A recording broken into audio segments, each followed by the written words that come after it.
रजीम बिस्मिल्लाहिर्रहमानिर्रहीम। मैं आप सबसे बात करना चाह रहा था आज आपके सामने जो इस वक्त मुल्क के हालात हैं, जो जबर और फिस्तायत का निज़ाम कायम है। पहले स्क्रिप्ट ये होता था कि तहरीक इंसाफ के लोगों को पकड़ा जाता था, जेल में डाल दिया जाता था और जेल से वो नमूदार होते थे प्रेस किसी भी प्रेस क्लब के अंदर 9 मई की मजम्मत करते, जिसकी पूरी मजम्मत पूरा पाकिस्तान वैसे भी करता है, जिसकी मजम्मत तमाम पॉलिटिकल पार्टी बाशमूल तहरीक इंसाफ ने हमेशा की और करती रहेगी, जिसकी एज अ पाकिस्तानी हम सब ने मजम्मत की। और चेयरमैन इमरान खान क्योंकि वो 9 मई वाले दिन जेल के अंदर थे, जब उन्हें कोर्ट में पेश किया गया तो उन्होंने भी उसकी मजम्मत की। जब उनको उनका पता चला तो उसके बाद उनके ना करदा गुनाहों की उनको माफी मिल जाती थी और वो या तो अपनी नई पार्टी बना लेते थे या घर जाके बैठ जाते थे।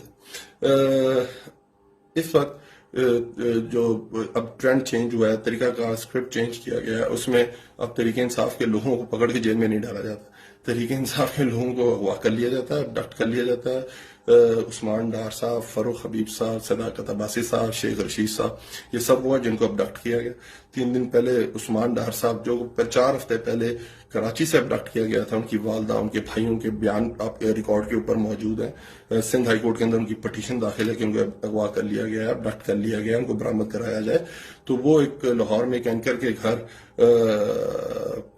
नमूदार होते हैं, उनके एक इंटरव्यू देते हैं। आपको पता है कि सब पाकिस्तानी चीज समझ चुका हुआ है कि वो किस जबर और फसादियत के नीचे वो टीवी प्रोग्राम रिकॉर्ड कराया गया होगा।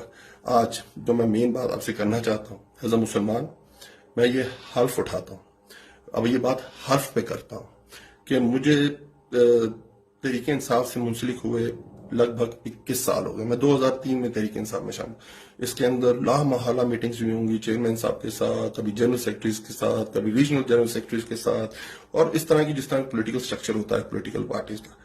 आज तक चेयरमैन तहरीक इंसाफ ने कभी भी किसी भी तनसीबात पे, चाहे वो सरकारी तनसीबात हो, चाहे वो मिलिट्री तनसीबात हो, या चाहे वो प्राइवेट तनसीबात हो, कभी भी चलाओ घिराओ तोड़ फोड़ की कभी भी कोई इंस्ट्रक्शन, कभी भी कोई मशवरा, कभी भी कोई ऑर्डर आज तक नहीं दिया। वो हमेशा जो बात करते थे वो अमन की बात करते, और वो जो बात करते थे अमन की, वो उसका ट्रैक रिकॉर्ड साबित करता है।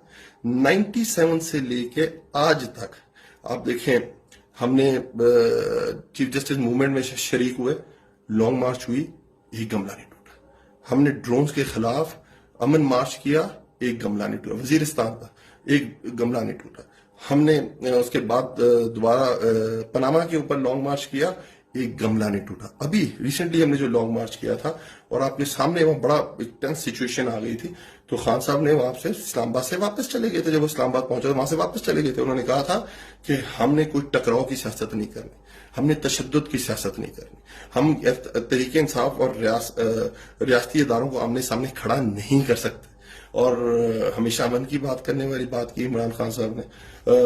तो आज के बाद, क्योंकि आपके सामने जो नया तरीकाकार आया है उसमें वो अबडक्ट कर लिया जाता है, तो अगर मुझे अबडक्ट कर लिया जाता है और उसके बाद कोई मैसेज आता है मेरी तरफ से, कोई प्रेस कॉन्फ्रेंस होती है मेरी, या मेरा टीवी प्रोग्राम कराया जाता है, कोई वीडियो मैसेज आता है, तो आप समझ जाइएगा कि वो एक जबर के नीचे है, एक फिस्तायत के नीचे है।